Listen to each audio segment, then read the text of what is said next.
Rachel is an expert now with backing up a car because she's created a backing up set of brain links. Her attentional octopus sends an arm out to activate that set of brain links whenever she's backing up. She's so good at backing up that most of the time she's almost doing it in robot mode. The rest of her attentional octopus arms are free to listen to the radio or check to see if her seatbelt is fastened. That's as long as nothing out of the ordinary happens. But what if someone tries to take her parking spot just as she's backing in?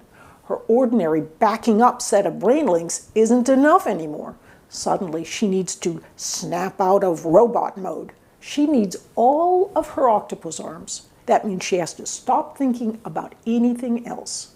If your working memory has too much to hold, it becomes difficult to figure things out. This relates to your cognitive load. That is, the amount of mental effort your working memory is making. If your working memory is already putting in a lot of effort, you can't easily add more to its load. Your octopus is already too busy. Basically, your working memory can only hold so much information in mind at once. But brain links can make things easier. This is because your working memory can pass off the routine parts of your mental processing to the brain links. They're kind of like mental helpers or like subroutines in a computer program. Brain links help free up your working memory for the harder things that you're focusing on.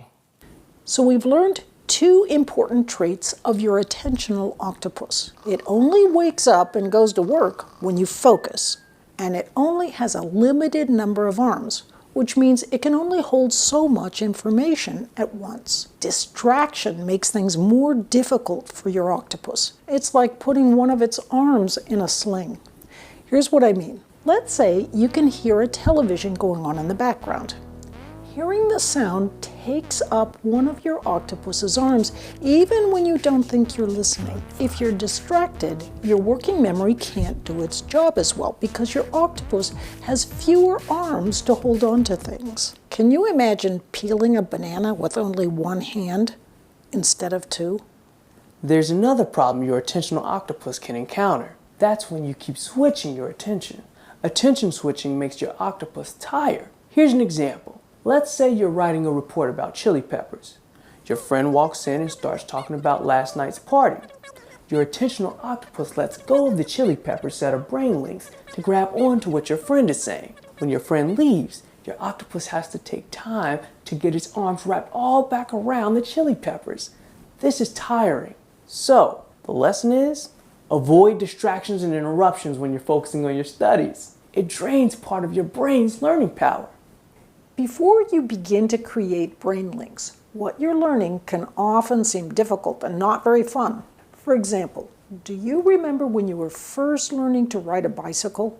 It was hard to just stay upright. You crashed sometimes. It hurt. But once that first, more difficult learning stage passed, you could just jump on the bike and ride. You had become an expert. Terrific. So the important point here is that sometimes you don't enjoy what you're learning when you're still in the early stages. It will get easier and more fun. You may think, there's too much. How can I ever make brain links out of it all? Keep in mind what we call the law of serendipity. Don't think about everything you're trying to learn. Just focus on whatever section you're studying. Your intuition will give you hints about the information that's most important to link. Once you create a new set of brain links for the first problem or concept, whatever it is, the second one will go in a bit more easily, and the third more easily still. It doesn't get all super easy, but it does get easier. Creating good brain links is like creating good luck. You'll find yourself enjoying your learning more and doing better on tests. I'm Barb Oakley. I'm Greg Hammonds. And I'm Terry Sinofsky. We and Arizona State University wish you happy learning.